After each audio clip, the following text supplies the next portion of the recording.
right, welcome back to Inside My Canoe Head. Today we have Janet from Natural Disaster Survival Products joining us from the wonderful state of California. Thanks for joining the podcast. Thank you for having me. It's a pleasure to be here. All right, that's fantastic. So listen, we'd love to understand who you are. Why did you start in the world of preparedness, and what does Natural Disaster Survival Products offer the world? Okay. Well, who I am is a mother of three who lives in California and who has dealt with wildfires for years. But during the 2018 wildfire season, where people were dying, people up in Paradise perished, 88 people, people in Shasta County perished. All these things just affected me because I love this state. I love these people. And it's just shocking how these wildfires can move at a football field a second and just completely consume and, take over an environment, suck all the oxygen out. It's just a wild phenomenon.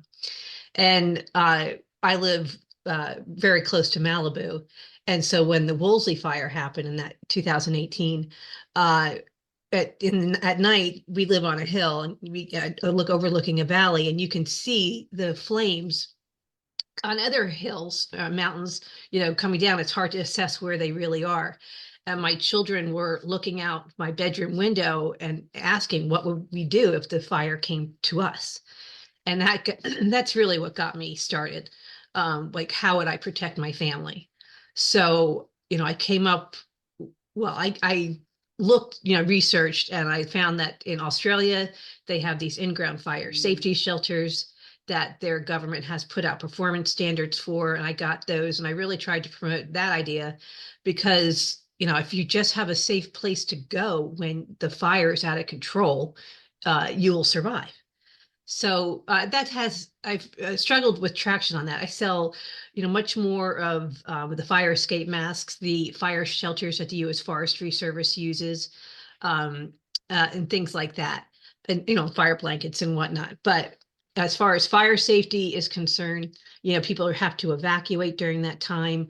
And so I've tried to address all of the issues that come when you have to evacuate from a wildfire. And then, we've reached out. Now we cover all sorts of natural disasters, but that's where the origins began. And it's so timely because, like you said, these last couple of years have been both from the frequency and severity of fires, I think, but also from the public attention.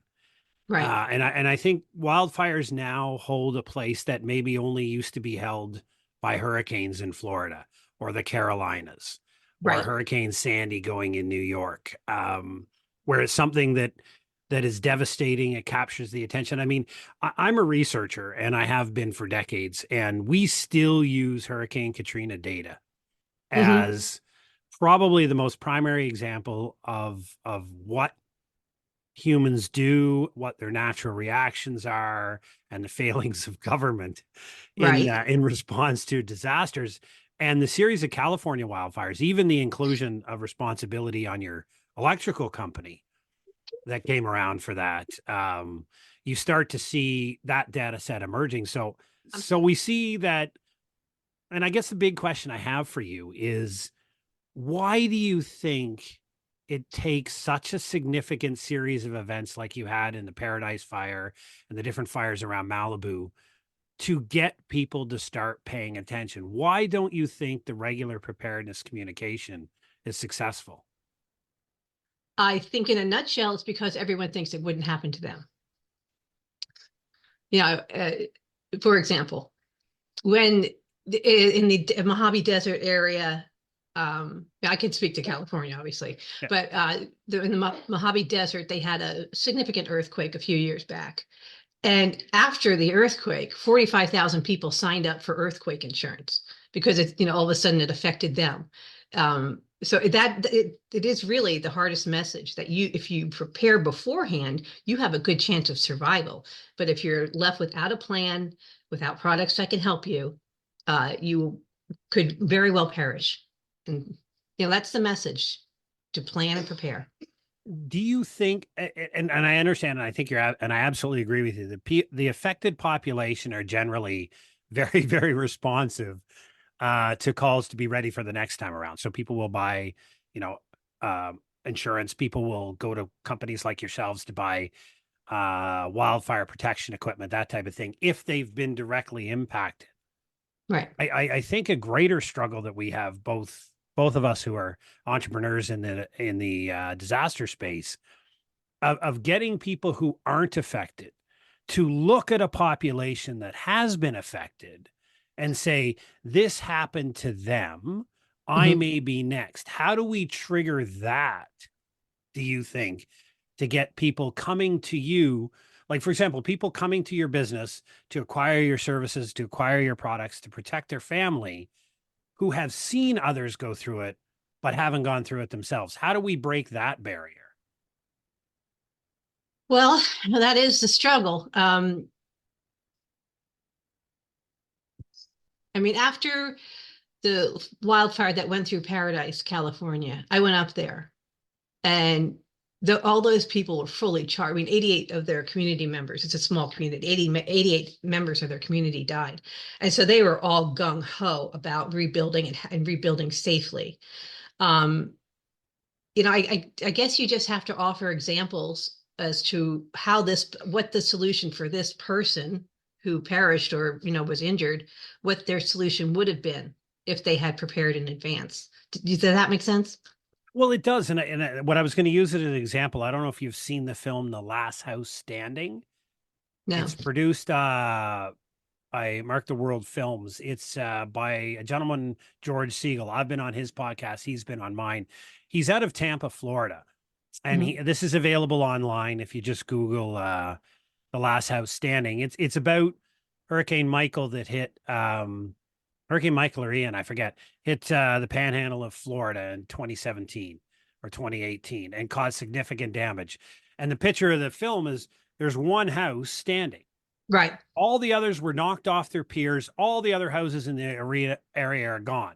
Hmm. This gentleman's house is standing because he over engineered it for the risk hazard profile that he was exposed to. And he built his house not to building code, because building code is the minimal acceptable standard, right? Right. He built it to the hazard, not to the building code. And because he built it to the hazard, there were a bunch of marks down the side of his house. But those were other houses bouncing off of his as they were blown away. Right. And part of the film also goes to California to talk to a bunch of wildfire survivors and a couple entrepreneurs out there that have products related to that type of thing. So I think films like George's is a good example. But I think also, what we're trying to do here today is raising awareness. And I think I'd like to zero in on something you said that I think you and I have great in common, is the idea of the need to plan. That I often reflect that you can't purchase your way to preparedness, but you can plan your way to preparedness. And when you plan, you're likely to find some gaps in your readiness that can be filled by commercially available products, such as what you sell.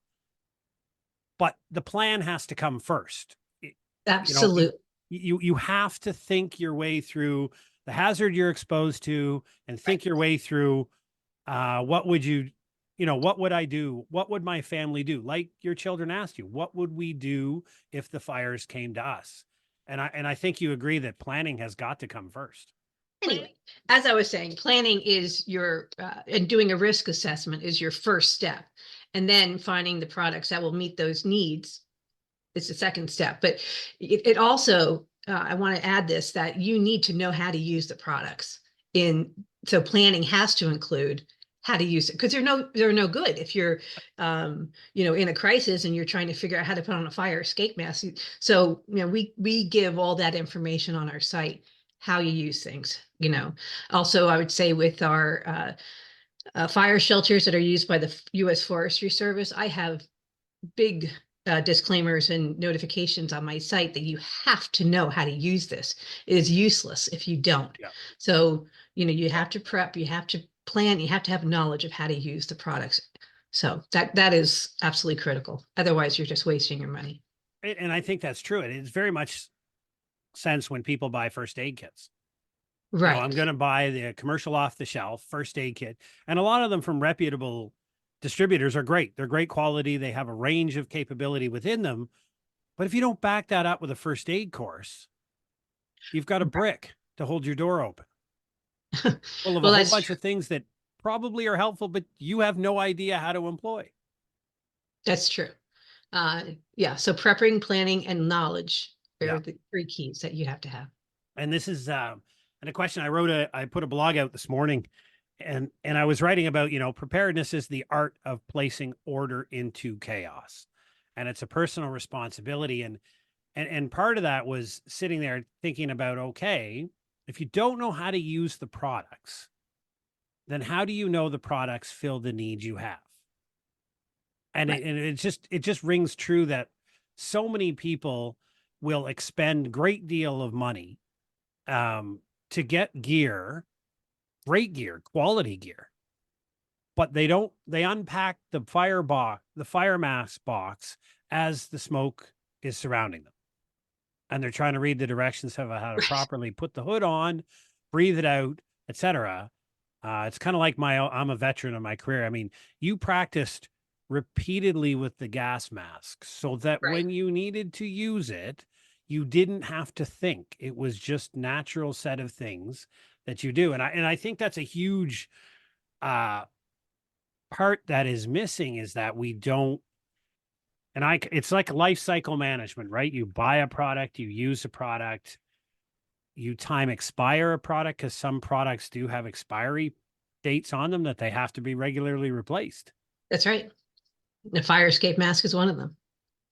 Exactly. Anything with any type of carbon-based filter or particulate-based filter has a time stamp on it. Now, will it likely work afterward? Well, it's very much like food expiry dates. They'll probably be fine, but that's the point of legal liability, after which the company's not going to back it up should you decide to eat the product, a month after mayonnaise goes bad. But it's a lot of things. I'm looking at your website and you seem to have quite a different array. What is the most popular or most recommended from your perspective uh piece of equipment that you offer?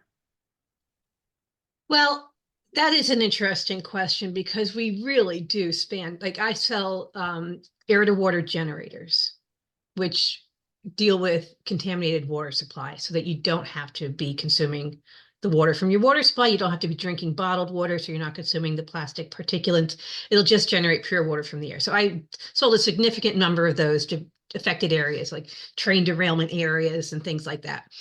But I also sell these Mama Bear Survival Essentials Kit, and they can be customized. And I think that it's a very thoughtful product as it stands, but you can customize it still.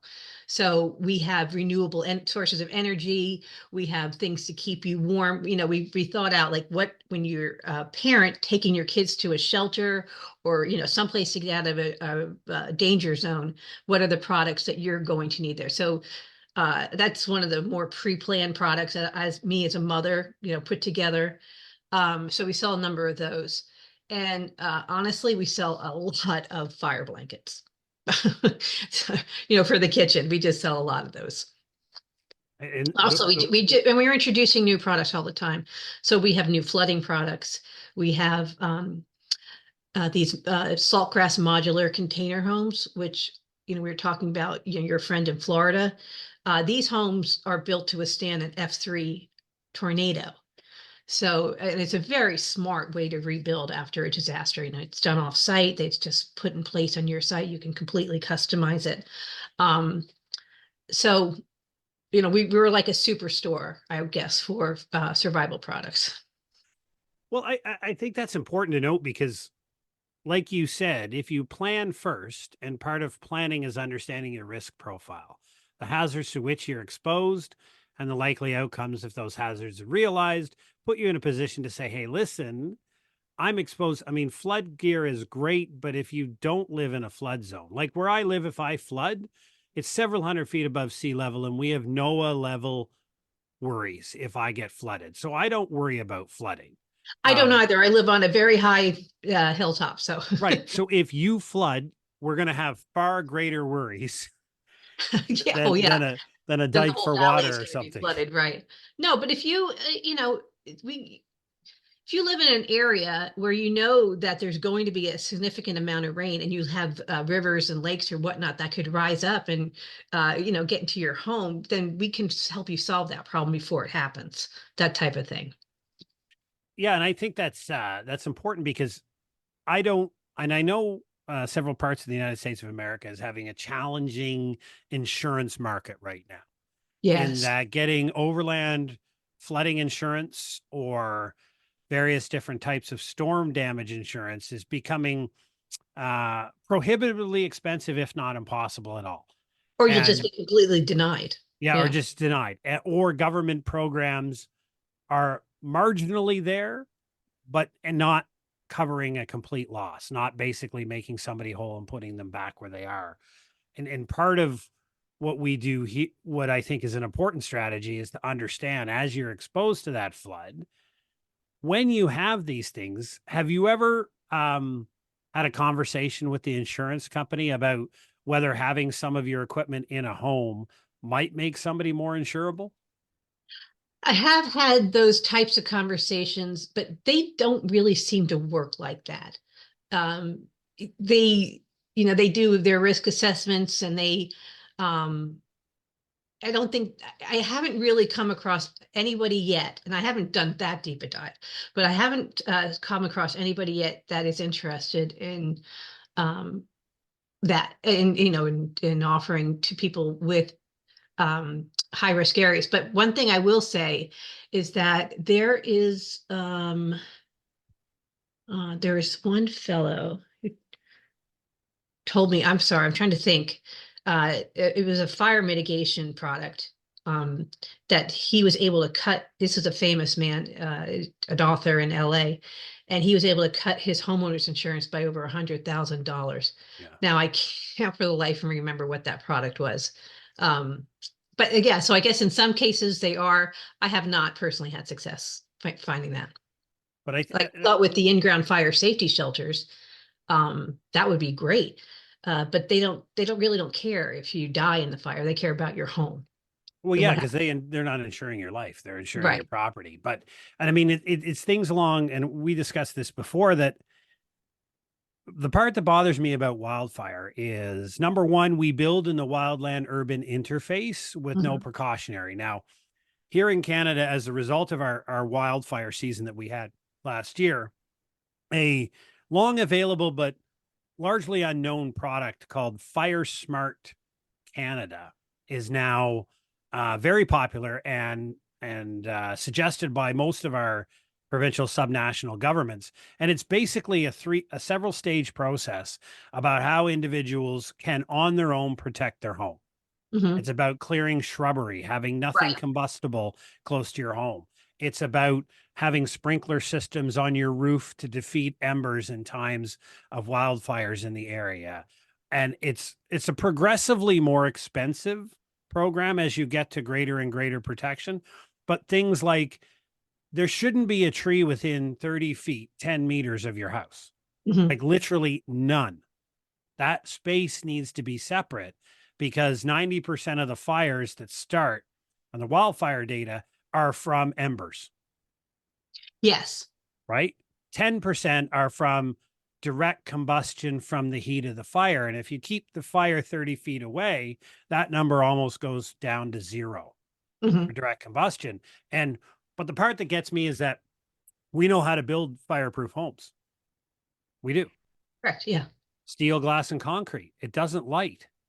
But Right. what we do, and I'm sure you have the same issue in California, is we had a recent large fire in 2016 in Fort McMurray in northern Alberta, lost a portion of the town. Luckily, everybody got out. Everybody in the town was evacuated. However, they rebuilt the houses the same vinyl siding. Mhm. And I that's I mean, we do dumb things and then wonder why bad things happen to us on a rinse and repeat cycle. Yeah, it's like you keep putting your hand on this hot stove. But Yeah. I will add that that is why I really like these modular, Saltgrass modular container homes because They're built with steel glass. You can have special glass that's fire Yep. resistant. And they're bolted to the ground. So, for seismic activity or hurricane, I mean, this is just I think, a terrific solution for people who want to live in these, beautiful areas, but don't want to have to start from scratch after they've lost everything. Right. And I think and I don't know the reason why, and I've never read an explanation, but the recent fires in Hawaii where that entire Right. neighborhood was burned. There was one house by the shore that didn't burn. Now, to this day, I don't know why.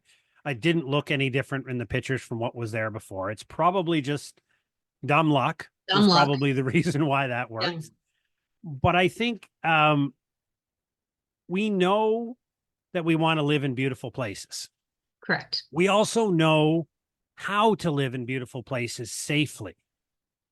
I'm just not sure what the argument is that's going to persuade people to make that connection. So if I want to live in the mountains of California in an area where there's wildfire risk, Hmm. if I follow those fire smart principles and I have that 30-foot barrier around my house with no combustibles, my house is built out of non-flammable material, and I have a closed ventilation system to protect the interior from that, then yeah, if a wildfire hits, it burns the neighborhood trees down, but my house is perfectly fine to occupy.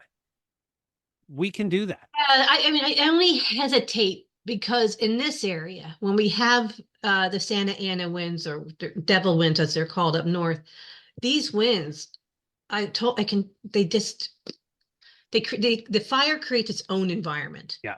It sucks all the oxygen out of the air, so you can die from asphyxiation. The smoke is absolutely lethal.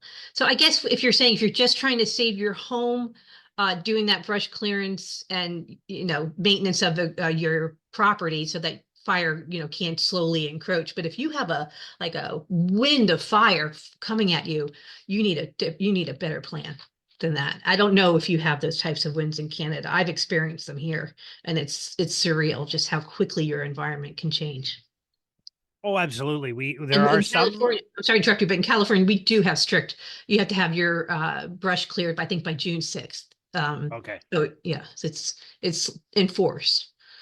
I don't know about the tree though. I don't think they have any Yeah, enforcement on tree. we don't, there's a whole series of things in around towns having, I mean, we know that building 100-meter or 300-foot wide fire breaks around communities works.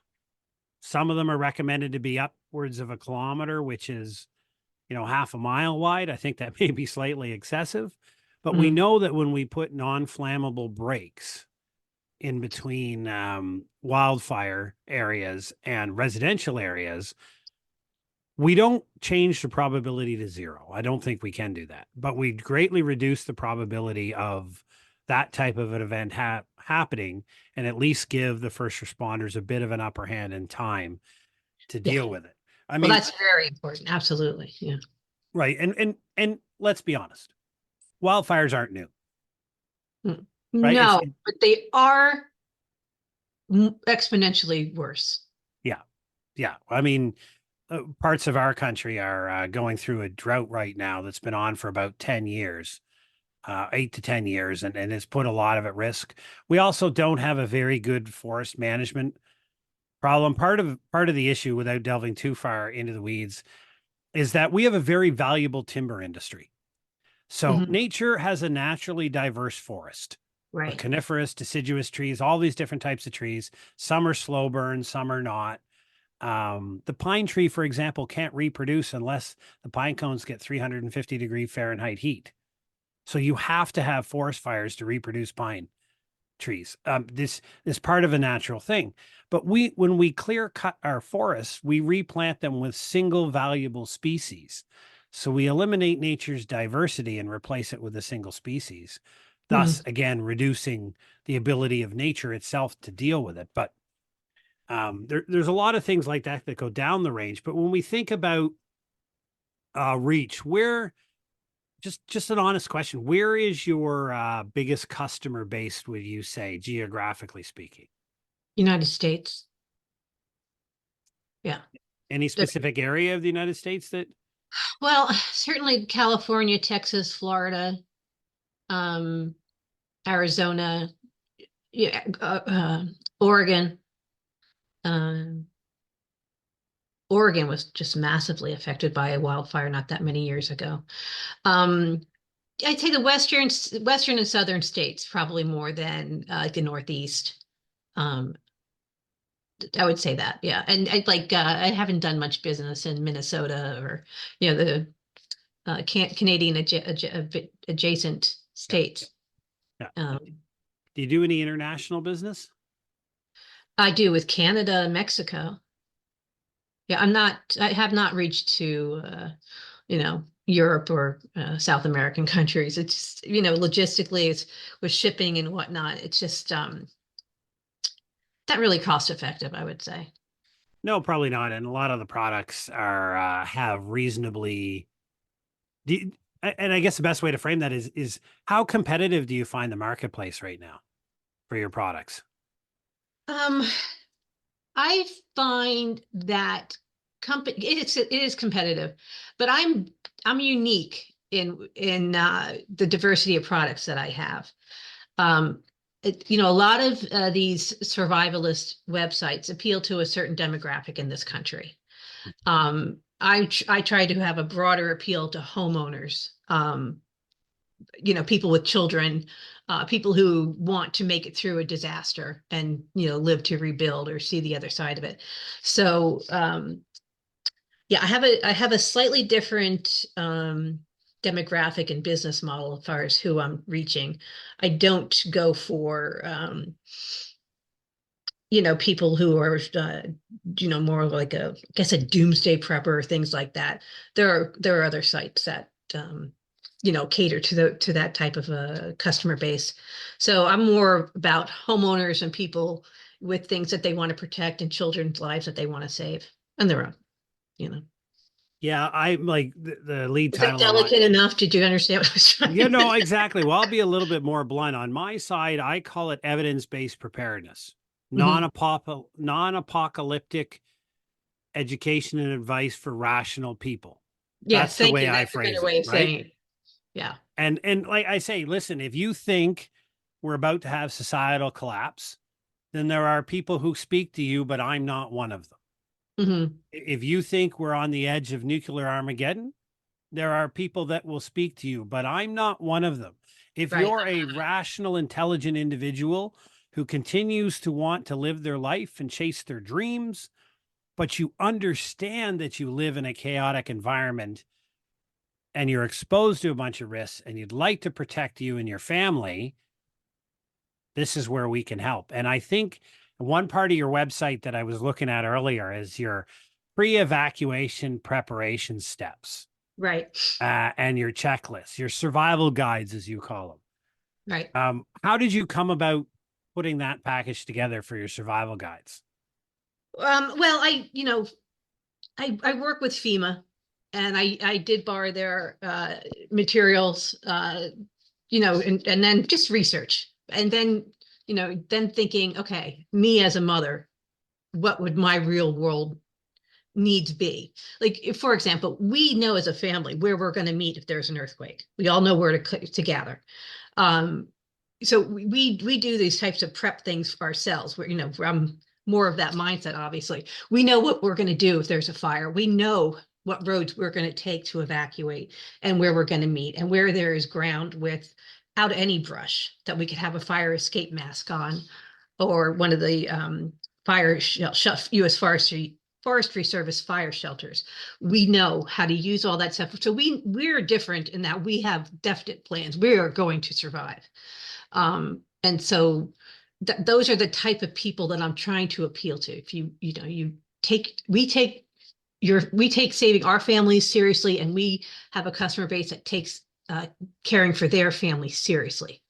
And so that's who we are, and that's who we're attracting and targeting.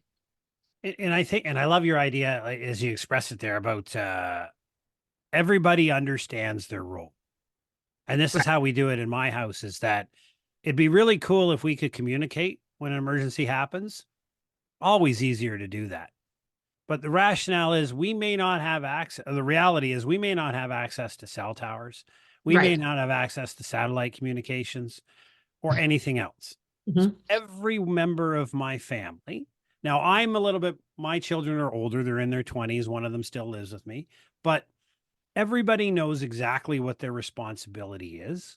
Mhm. Nobody needs to be told what to do. We're all old enough to figure out that, yeah, this is a significant event. I need to get after it and do what I'm supposed to do. So, yeah, communicating, as you say, would be great if we had access to cell towers. But we had a tornado go through here, Ottawa, 6 of them actually in one day, which was quite the You're event. kidding me. Oh Nope. my God. That's Yeah, unusual.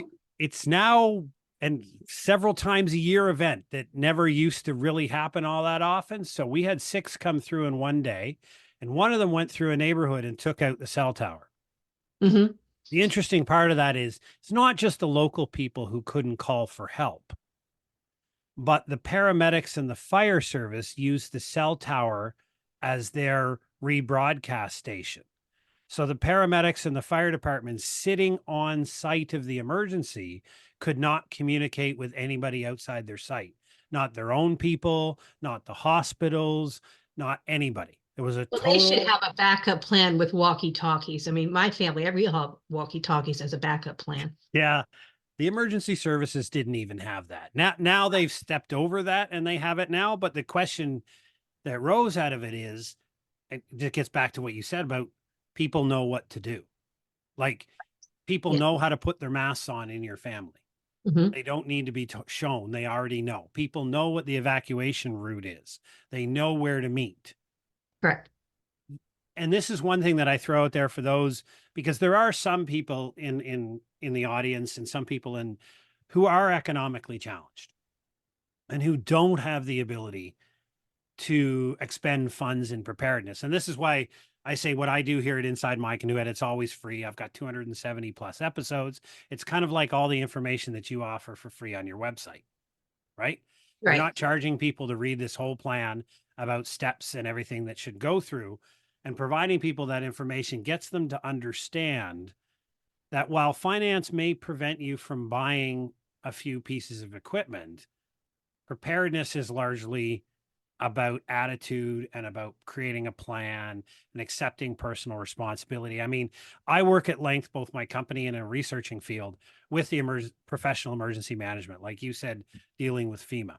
Fantastic people, they care, but they're exceptionally low capacity compared to what public expectations are. You know, the public expects the government is going to come save them. And it's not that the government is bad. It's not that the government doesn't care. It's that there's simply nowhere near enough individuals to provide that kind of rapid response that people are expecting, which is where you come in to providing Yeah, this information. it is a hard thing to say because the people who work for in this country, FEMA, are so well-intentioned and dedicated to what they do. But how many times does it have to be proven that the government is not going to come in and save you necessarily? It's just Yep. not. You have to be self-reliant. You have to know for Yep. yourself what you're going to do. And this is what I keep coming back to about the need for self-reliance, preparedness, is that it's not about the ineffectiveness or the lack of desire and helpfulness from the people who work in emergency management, be it your first responders, et cetera. I don't know what the data is near you. For me, it's 5,500 to 1 is the population ratio to population to on-duty first responders. Mm, Now, for normal days events or short surge events, they're quite capable of managing that. That's an appropriate ratio. right. Significant events, they get overwhelmed in 60 seconds or less. You know, Yes, 911 doesn't get answered simply because correct.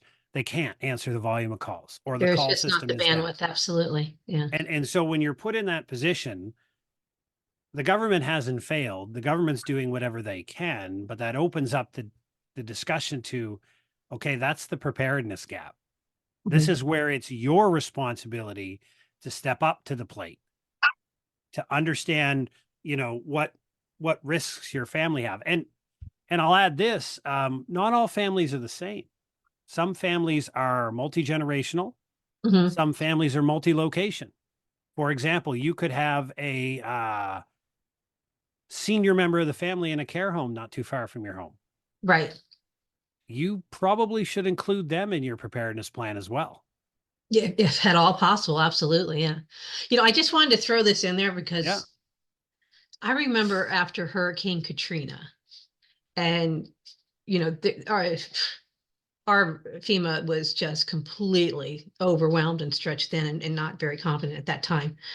And this person who was trapped in his home, like on an upper level with the floodwaters, and these people came to save him, and they were Canadian. And he said, "Well, where the hell are the Americans? The Canadians came in to save us." Sorry, I just wanted to throw that in there. I always thought that was a nice Canadian story. Yeah, I mean, it is. It is actually, we use it periodically because it was a Canadian naval ship that was offshore of Louisiana that send in teams to help Yeah. do that.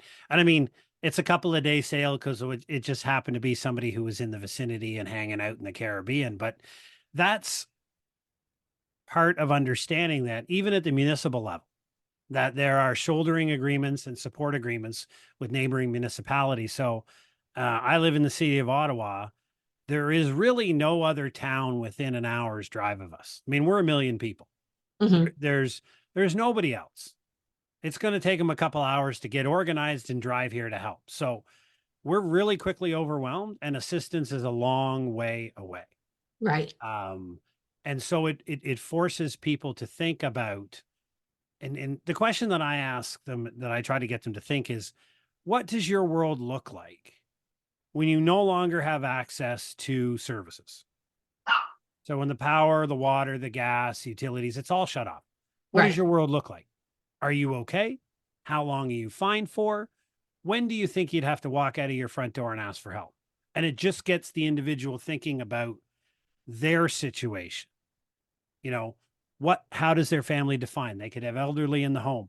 They can have a member of their family with a significant medical issue that may require climate controlled medication or immediate access to power. Like they can't be without a power for 15 minutes, Hmm. or life-saving devices are at risk.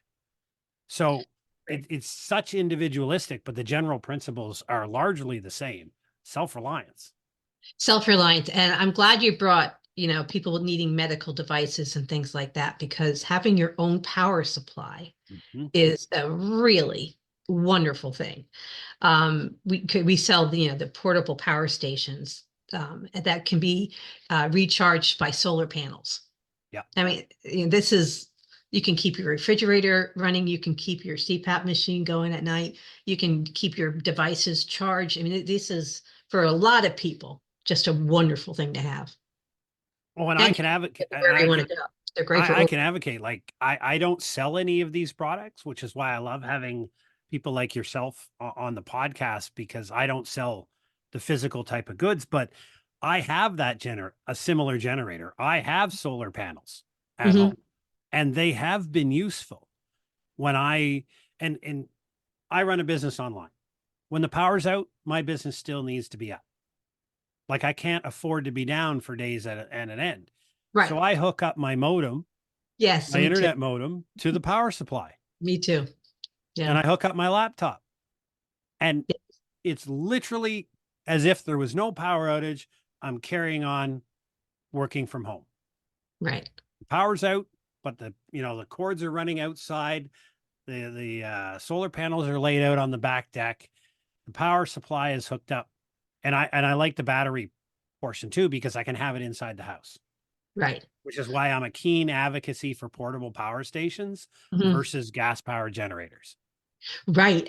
Well, gas Huge. powered generators are one of the most dangerous products on the market, if not the most. Yeah. You can count every year the number of deaths of people who died from them. And then what do you do if you can't get more gas? Because they're going to they shut off before they run out of gas. And if you have no more gas to put in there, you're out of luck. But got the sun, you can just recharge. Well, it's an argument that I absolutely agree with. Like people, I would say to people, okay, you're using a 3,500 watt gas generator. Okay. How much gas is that for 72 hours? And the guy goes, oh, it's like 60 liters. I said, do you currently store 60 liters? that's like a lot of gasoline sitting around explosively in your house Yeah. or in your garage. Yeah. That gasoline is only good for about 6 months if it's not conditioned or rotated. And then what happens after that? Because gas stations need power to get gas out of the ground. So unless they have their own power backup, gas stations are useless places to go when the Right. power's out because they can't get the gas out of the ground.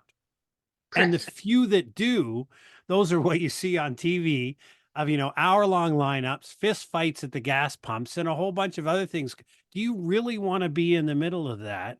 Or do you want to be sitting at home with your Powerhouse 2 and waterproof power station with your solar panels in the back? Now, you're obviously not going to keep your entire house running. This isn't a house level generation.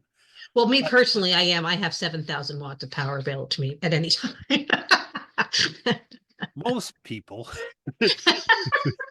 But what I'm thinking, like, what I try to tell people is a phrase I use is called a minimum power profile. Yeah.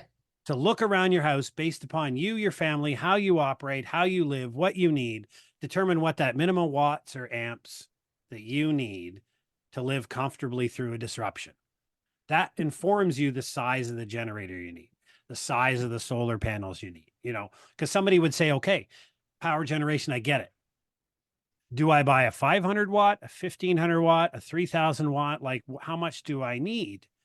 And I would always say, like, these things are not cheap, very valuable, but they're fairly expensive. So They are expensive, yeah. But what I rationally like think, about the Powerhouse too is that you can, if you're an overlander or someone like that, you can use it for recreational things. yeah, You can use it to, they have 60,000 hours of energy available in them.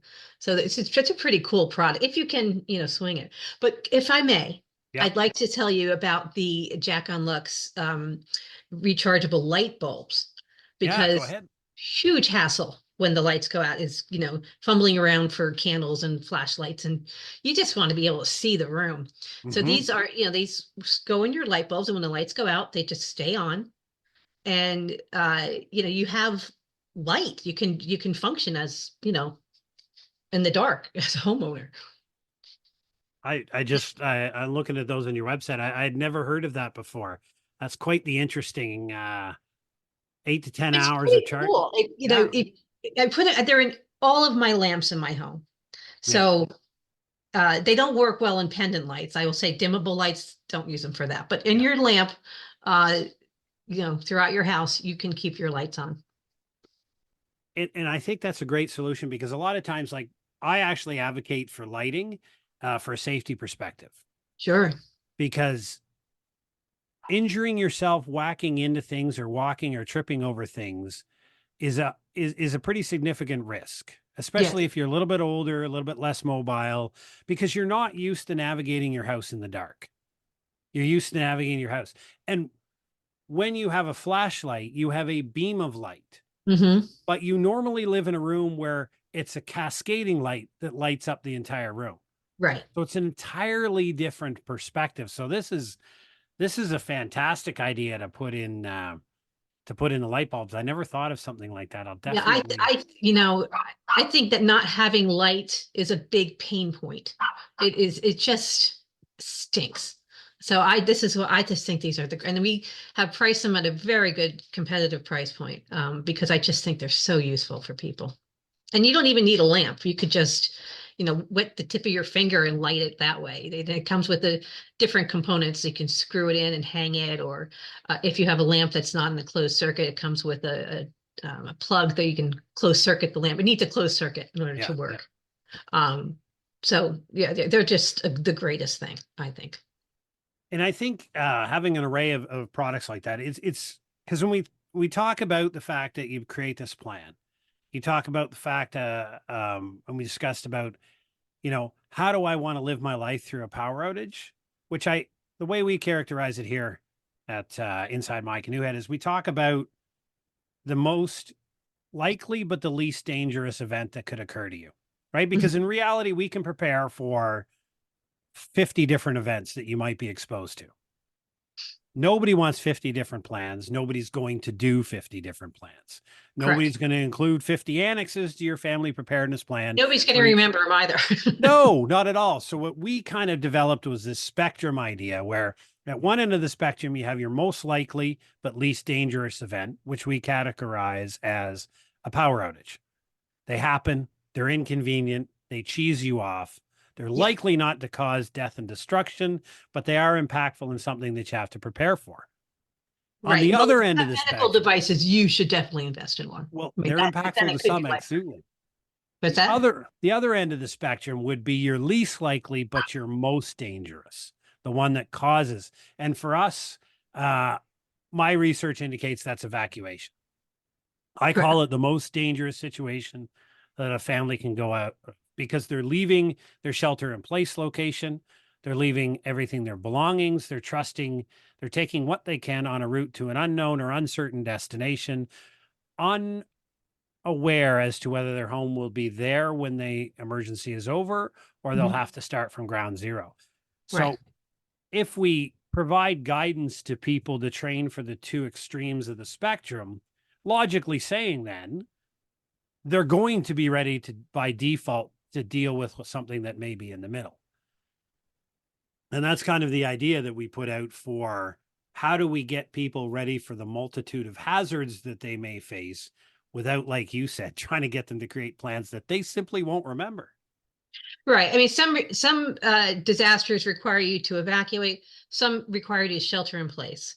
Um, so we address both of those Yeah. scenarios. If you have to evacuate, then our Mama Bear Go Bag Essential Kit has renewable power sources, with solar panels on it, so you can at least keep your phone charged and your um, laptop charged, things like that.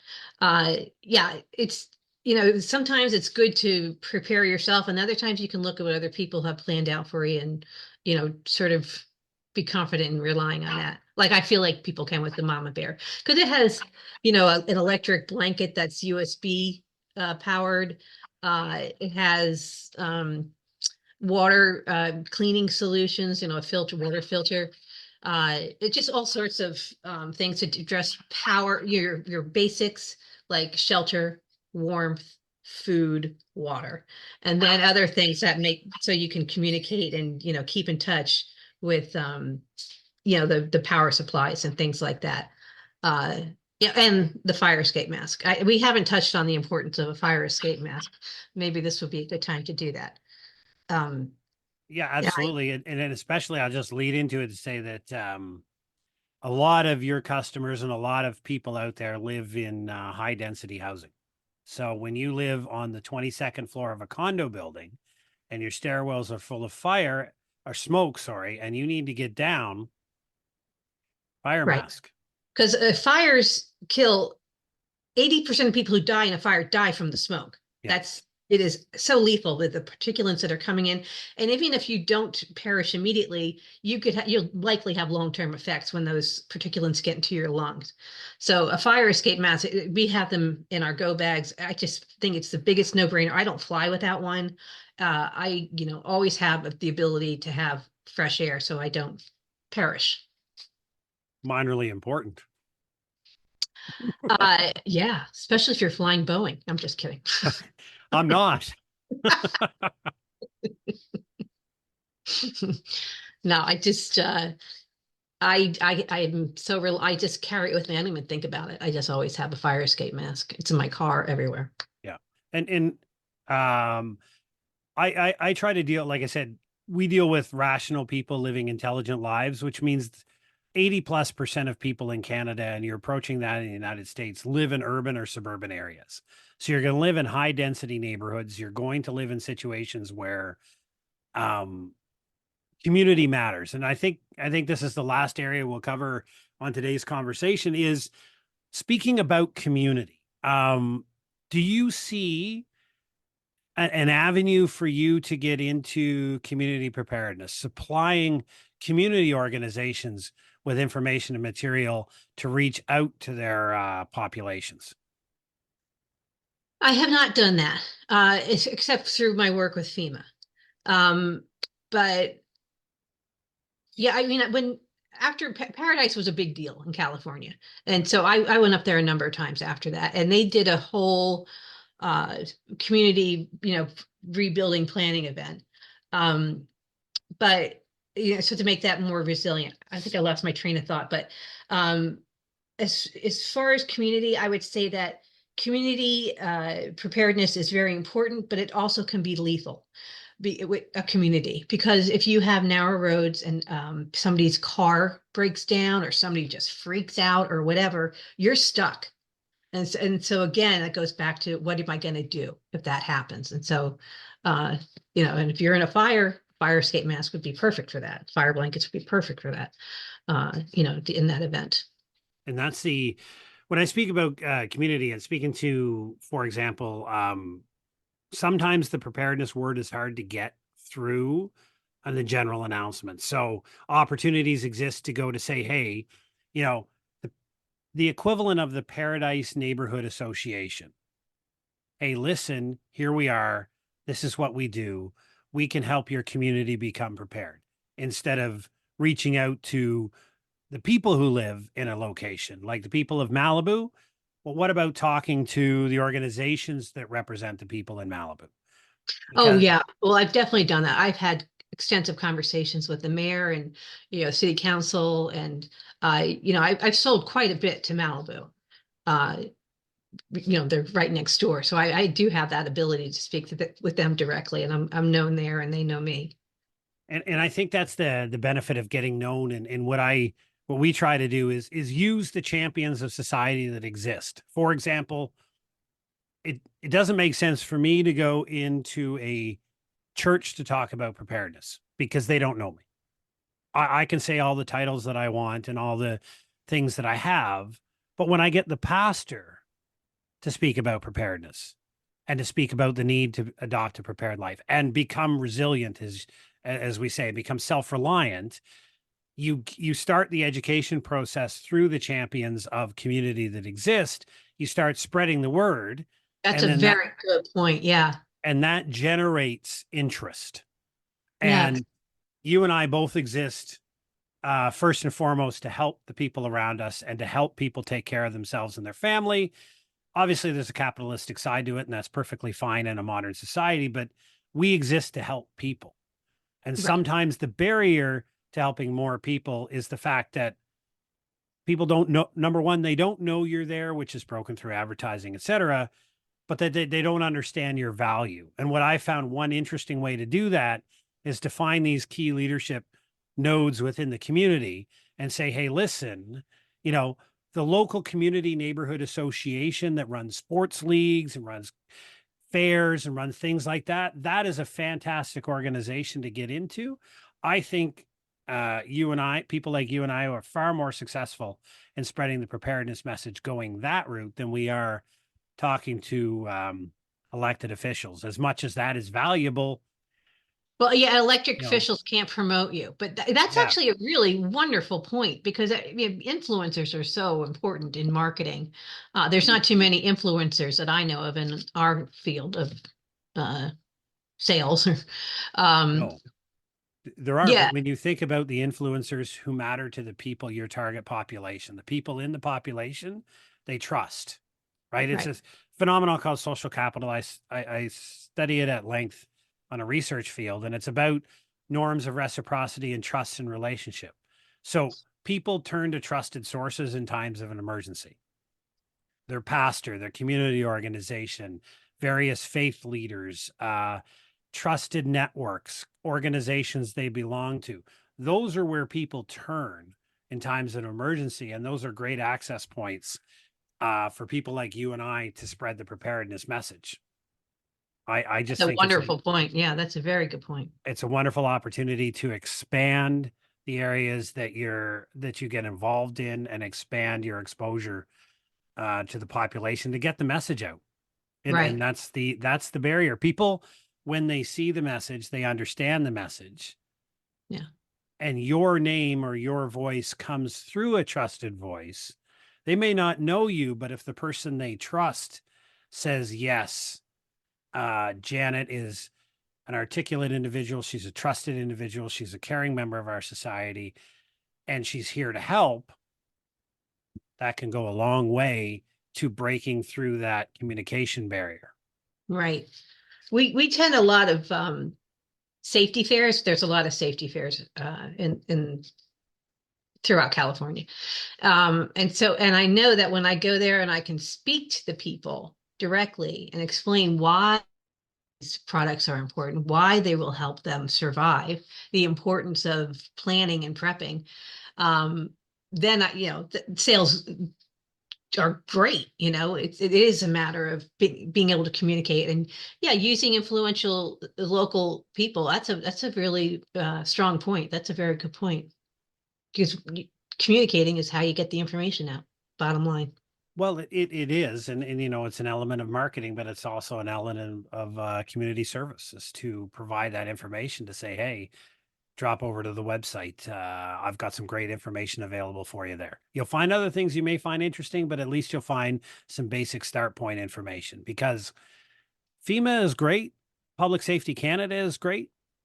But when FEMA sends a message at 330 million people, the same message, it's largely intentionally vague. And it's Yes, difficult to be effective at the municipal level. right. When so often customization is everything within this type of prep.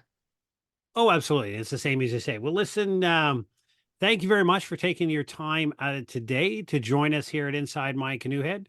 I appreciate this, and I'm sure lots of listeners will love it. Your website is naturaldisastersurvivalproducts.com. Thanks again for joining us. I really appreciated this conversation. It was really great. Thank you so much. All right, take care, and maybe we will get to do it again soon. I'd love it. Take care.